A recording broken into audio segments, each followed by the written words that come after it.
Kristen Bell and Dax Shepard let their kids wander a theme park alone, and we should all be taking notes. During a September 20 appearance on Jimmy Kimmel Live, Kristen Bell shared some of the highlights of her summer vacation. These included visiting Denmark, Iceland, and Norway with her husband, Dax Shepard, and the pair's 9 and 11-year-old daughters. Bell noted that travel with kids often doesn't feel like much of a vacation for their parents. You're just watching your kids in a different city. But she explained to Kimmel that she and Shepard had come across a hack that bought them a break from the relentless responsibilities of parenting. When we went to Copenhagen, we stayed at this hotel that was right at Tivoli Gardens, which is like a 7-acre theme park. Bell explained. The hotel opens up into the theme park, and so we were just kind of like, are we going to free-range parenting and roll the die here? And they did, letting the girls loose in the amusement park every morning and not seeing them again until the afternoon. Bell and Shepard are no strangers to the free-range parenting philosophy. Shepard has even featured Lenore Skenazy, the woman who coined the term, as a guest on his podcast, Armchair Expert, after she attracted attention for letting her 9-year-old ride the New York City subway by himself.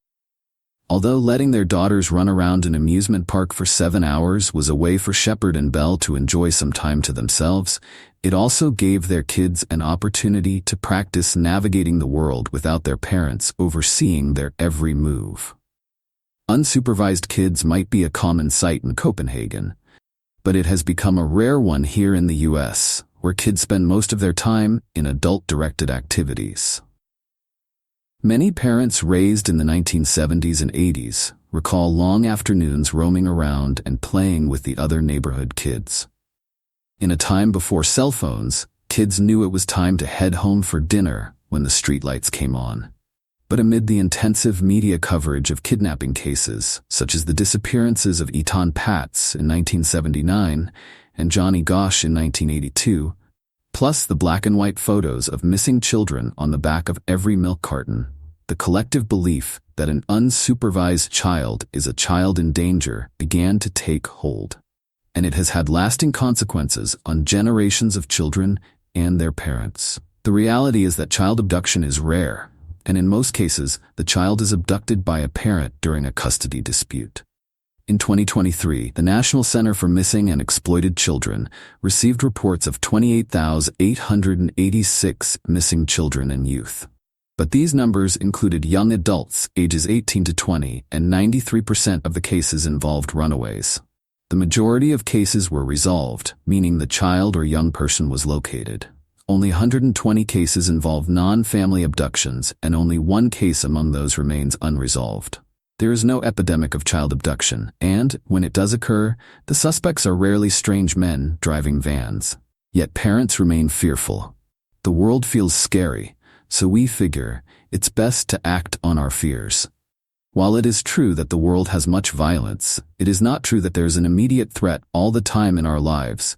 Tova Klein, author of Raising Resilience: How to Help Our Children Thrive in Times of Uncertainty, told HuffPost. But seeing so much bad news can make us feel incredibly unsafe and vulnerable. And then we put that onto our children, worry that they are unsafe too, and try to protect them. But it turns out that by preventing one unlikely scenario, we've ended up exposing our children to another set of risks. What are today's kids missing out on? The epidemic that we're seeing among young people these days involves not crime, but mental health. The Center for Disease Control and Prevention's Youth Risk Behavior Survey found that in 2023, 40% of high school students experienced persistent feelings of sadness or hopelessness, to the extent that almost every day for at least 2 weeks in a row, they stopped doing their usual activities. These numbers have been rising over the past decade, with the exception of a slight decrease from 2021 to 2023, which could be explained by the return to school and other activities post-pandemic. Nevertheless, the numbers remain alarmingly high, and they were rising steadily even before the disruption caused by COVID-19. What could be causing such widespread mental health issues?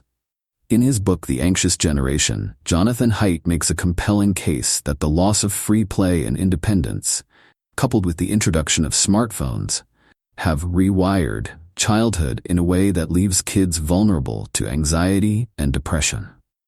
Though some critics have argued that the data doesn't paint such a clear picture, and although many parents have balked at his recommendations regarding technology, no phones before age 14, no social media until 16, he noted during an appearance on Emily Oster's Parent Data podcast that his recommendation to give kids more opportunities for free play and independence is one that has received no pushback. Skenazy, who in 2017 founded an organization, alongside Jonathan Haidt and others, called Let Grow, told HuffPost that today's kids are very accustomed to an external locus of control. All day long, someone, a teacher, a parent, a coach, is telling them what to do. Not all of this is bad, but when it's the only thing kids know, it can cause anxiety and passivity. Skenazy explained, "You have no freedom, and you're pretty passive because you're just awaiting marching orders all the time." In order to build up their confidence, kids need to have experiences where the locus of control is an internal one inside of them. Unfortunately, we've taken many of these opportunities away in the name of their safety. It doesn't have to be like this, even in schools where an educator is always present. Klein noticed when visiting schools in China that the teachers stood far back, watching, but giving children a lot of space to explore and interact, with the message that they trusted the children to play as they wanted, to figure out how to work things out amongst themselves. The children took more risks, both with their peers and in their physical environment. Jumping, climbing, and hanging on zip lines, Klein said. All of this showed their confidence that they had built up to over time, and that confidence feeds into a feeling that I can do it, a core of independence. It is a skill that children build gradually, starting at a young age, she explained. Children learn to do more themselves when they are given opportunities to, from getting dressed, to making the bed, to being the helper at school, to walking to school with friends. Though we don't have proof that a lack of these kinds of opportunities leads directly to any specific mental health problem, we all understand that this core of independence and confidence in themselves is an integral part of kids' well-being. When parents rush in to solve kids' problems for them, or to prevent them from running into issues at all, they take away important opportunities. In order to gain confidence in being able to handle hard moments, children need to live it, face the obstacle, and feel the strength of getting through it, Klein said. What are parents missing out on? Parents understand that kids need opportunities to practice independence, although it seems that most of us have a hard time following through and providing these for children. A 2023 Mott poll from the C.S. Mott Children's Hospital at the University of Michigan found that 74% of parents of kids ages 5 to 11 made a point of having their children do things by themselves when possible, and 84% of parents of kids ages 9 to 11 agreed that children benefit from spending free time without adult supervision. Yet when asked about common scenarios in which parents might let kids go unsupervised, few parents reported doing so. Only 33% said they allowed kids ages 9 to 11 to walk or bike to a friend's house, and just 15% let kids of these ages trick-or-treat with friends. Though they may not show it with their actions, a lot of people believe in the idea that kids need more independence, Skenazy said. Yet when Kristen Bell describes letting her kids have free rein in an amusement park, we read it as an admission of some kind, as though the parent has done something truly risky, even though the actual risk is incredibly small. It's sort of a collective problem, Skenazy said. So many people want to let their kids play outside after school, walk to school, run errands, but we don't realize that everybody else does. She added, "It's really great when a celebrity says, 'I'm doing it,' because then it can be a lighthouse." When parents hold the reins at all times, it isn't just children who are negatively affected. In addition to passing up opportunities for a break or a few minutes of conversation with another adult, parents miss out on knowing that their kids are capable, that they can rise to the occasion even when we aren't in the room with them. The real tests, after all, happen when we're not there, whether it's working through homesickness that first night at sleepaway camp, or finding the courage to say no when another kid makes a dangerous suggestion. The only thing that rewires parents is having an experience of finding out that their kid is competent, capable, sometimes even kind, without them there, Skenazy said. After kids accomplish one challenge, they're ready for another. And their parents are too. The next month, they do something else new, and then the next month they do something else new. And pretty soon you've renormalized, Skenazy explained. You've renormalized the idea of kids doing something independent because they go do it, but you've also recalibrated the parent's heart and conscience. Before parents have the evidence that independent activity is both safe and beneficial for their kids, they're all thinking the same thing. I can't let them go. If I did, I would kill myself if anything bad ever happened, Skenazy said. They go to the worst place first and proceed as if it's likely, she explained. But after seeing their child's success, parents are forced to abandon this line of thought. When you see your kid blossoming, it just doesn't compute.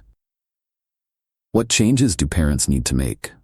As a co-founder of Let Grow, which promotes childhood independence through school programs, advocacy, and research, Skenazy thinks that a collective problem requires a collective solution, which means a lot of people doing the same thing at once. She pointed out that Haidt's book makes the same argument. Two components of the Let Grow formula are an assignment and a play club. Both are deceptively simple and are available free on the organization's website. The Let Grow assignment asks kids, at a teacher's behest, to go home and do something new on your own, with your parents' permission, but without your parents, Skenazy said. Suggested activities vary widely by age, but include going to the store, making a sandwich, climbing a tree, and walking the dog. If it's given as an assignment and all the other kids are doing it, then instead of worrying that they may be criticized or judged for letting their children walk to the store alone, parents can instead connect by asking, "So, what did your kid do?" The interactions that kids experience in free play, Skenazy said, build you into a competent, resourceful person with friends who knows how to make things happen and has that internal locus of control and is far less anxious.